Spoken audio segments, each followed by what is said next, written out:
હાલો. હા, કેમ છે? સારું છે ને? હા હો, અહીંયા બધાયને સારું છે. શું કરે બધા ત્યાં? હા હો. એ હા, મારી દીકરી જો 2 દી પહેલા હજી ગયો છે. હા, મેં તો લાટ આપ્યું હતું એને.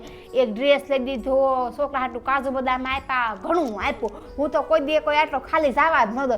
અમારા વહુને કોઈ દી કાંઈ આવે નહીં. એ તો જ્યારે જાય ને ત્યારે ધોયેલ મૂળાની જેમ જાય ને ધોયેલ મૂળાની જેમ આવે. કોઈ દી કાંઈ આપે નહીં એને માવતર. હા તઈ હું બેન, આપણે ફરજ છે દીકરીનો આટો કોઈ ખાલી ન જવો જોઈએ. આપણે દીકરીને આપવું જ જોઈએ. હા હા, તે ગમે એમ કરીને આપવું જોઈએ. ન પોગે તો લે, એવું થોડું છે. હા હા હો બેન, એ સારું રાખો હવે, પછી ફોન કરી તને. હા હા, એ હા સીતારામ. હા બોલો, હું તમે ઊભા મારી હામાં આવીને? મમ્મી, મમ્મીને ઘરે કીધું હશે નથી ગઈ તો આટો મારી આવું. નથી જતા તો કઈ મારી હાટે થોડા નથી જતા. હું ક્યાં તમને ના પાડું? તમે જેવા ખાલી જાઓ એવા ખાલી આવશો. જાઓ ને, હું ક્યાં તમને કઈ કહું છું?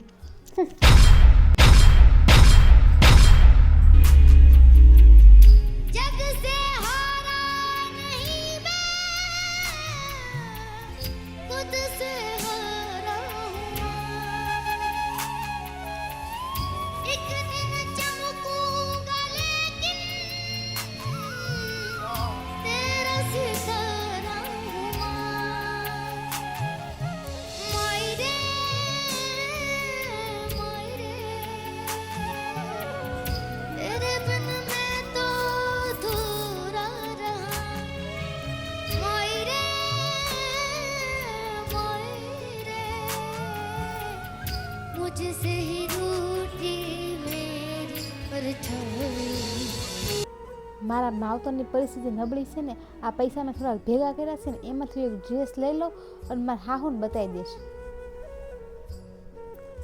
મમ્મી, જય શ્રી કૃષ્ણ. હું જાઉં હો. એ હા જાઓ, જય શ્રી કૃષ્ણ. એ આવું શું? કોણ છે અત્યારમાં? પણ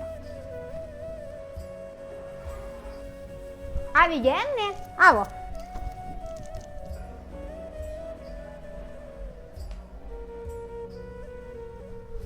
મમ્મી, મારા મમ્મીને ઘરેથી છે ને મને મારા મમ્મી આ ડ્રેસ લઈ દીધો છે.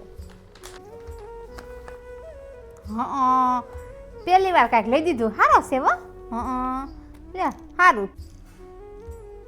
આલ્યો પહેરજો હો. પિયરની હાલત જ્યારે સારી ન હોય ને ત્યારે ઘણી દીકરીઓ પોતાના પૈસે સાડી લઈ અને પહેર્યા પછી એમ કહે છે, આ તો મને માએ આપી છે એમ કહી અને એના માવતરની ઇજ્જત પણ સાચવી લે છે. એનું નામ તો દીકરી.